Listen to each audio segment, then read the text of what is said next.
Hi hello नमस्कार. चला आता आपण कारल्याची भाजी बनवणार आहोत. तर अशा प्रकारे मी 2 कारले घेतलेले आहेत. तर एक म्हणजे हे जरासं हिरवं कलरमध्ये आणि एक जरासं पिकलेलं आहे, त्यामुळे येलो कलर दिसत आहे.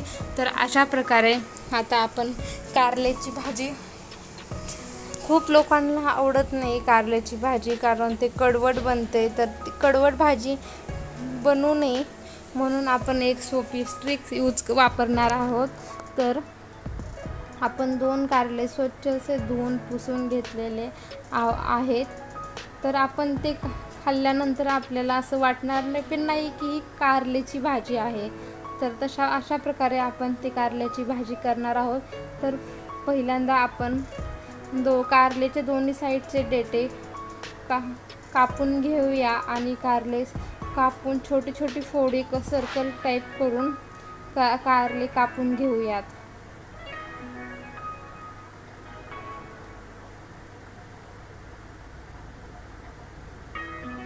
तर अशा प्रकारे कारल्याची फोडी आपण सर्कल टाईपमध्ये कापून घेणार आहोत.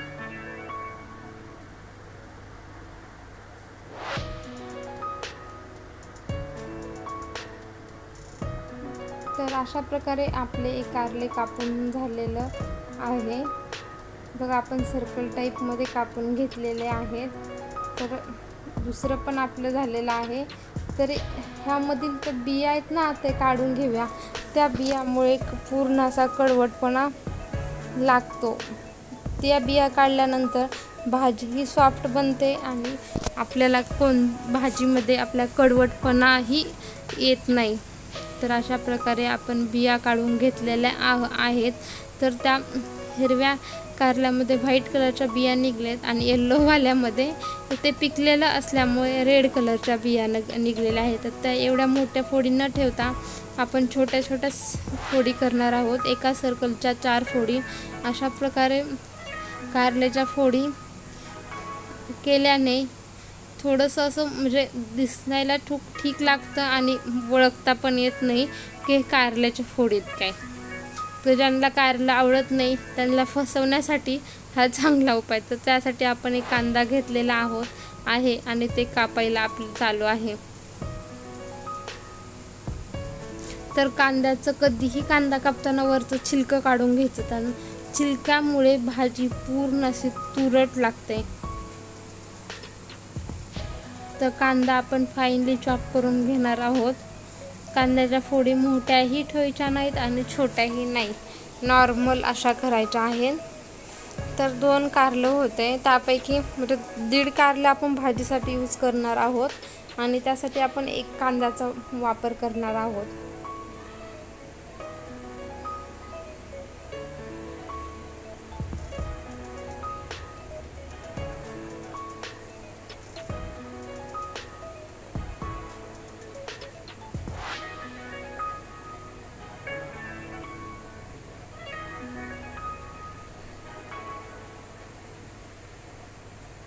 अशा प्रकारे आपला कांदाही कापून झालेला आहे.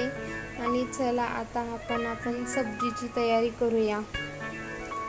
चला, आपण ताटामध्ये कांदा कापून घेतलेला आहे, कारलं कापून घेतलेलं आहे. चला, आपण आता करेलीची भाजी, कुकर स्टाईल करेलीची सब्जी बनवणार आहोत. तर त्यासाठी आपण कमी मसाल्याचा वापर करणार आहोत.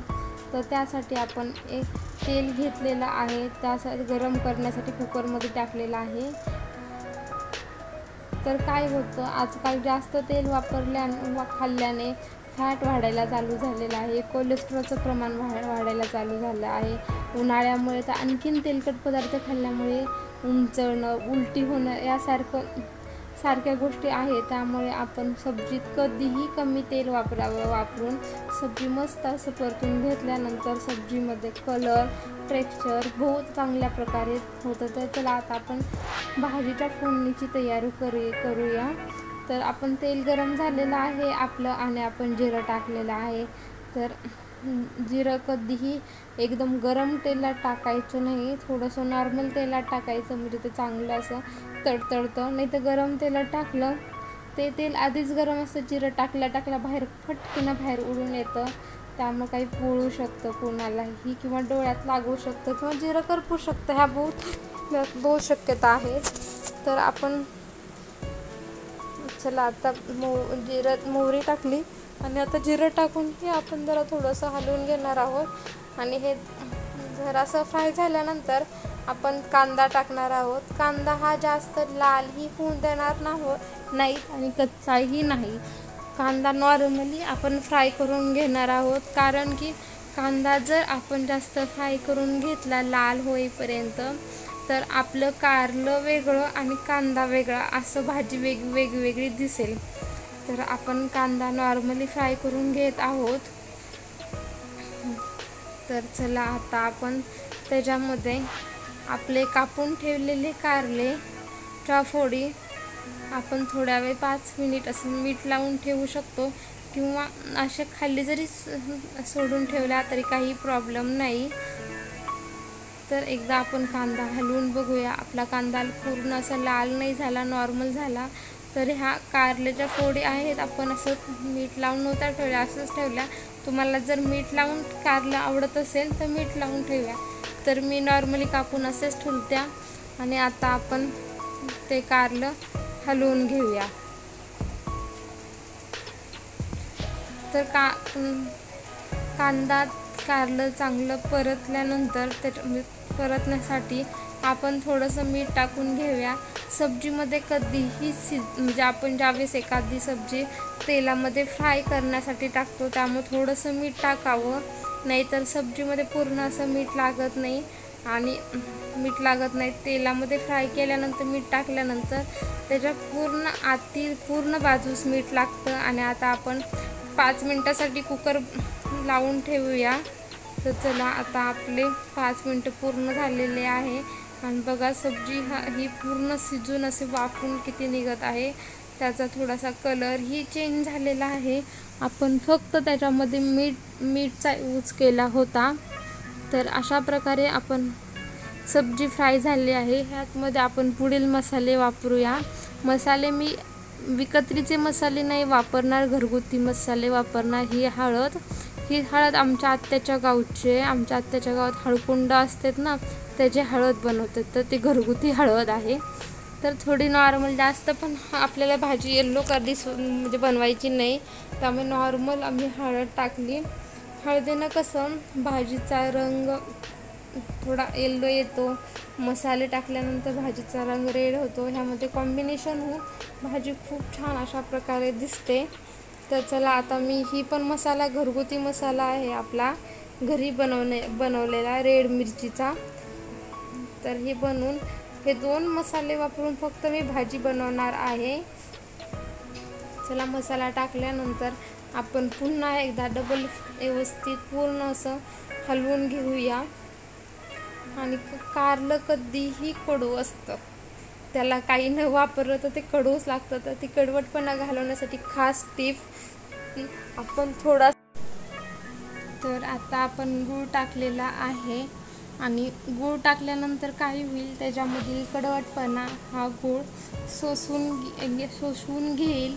आणि ते भाजी गोडही लागणार नाही आणि आंबटही कडूही लागणार नाही. गूळ इतकाही टाकायचा की जेणेकरून भाजीमध्ये जास्त गोड लागणार नाही. तर आपल्या महाराष्ट्रातील सब्जीची खासियत म्हणजे शेंगदाण्याचं पिसलेलं कूट. तर मी थोडंसं टाकलेलं आहे. आणि आता आपण कारल्याची भाजी आपली हलवून घेणार आहोत. तर बघा अशा प्रकारे सुकी सब्जी पाणी न वापरता थोड्याशा तेलात आणि कमी मसाल्यामध्ये ही सब्जी आपली तयार झालेली आहे. तर तुम्ही पाहू शकता सब्जी ही किती छान आहे आणि किती दिसायला ठीक दिसते. तर आणखीन थोडंसं कूट टाकूया आपण.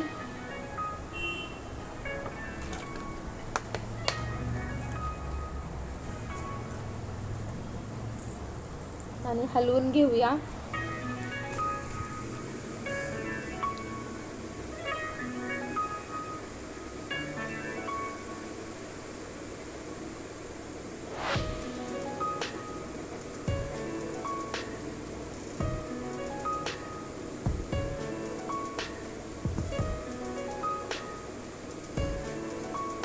तर अशा प्रकारे आपली ही सब्जी तयार झालेली आहे कारल्याची.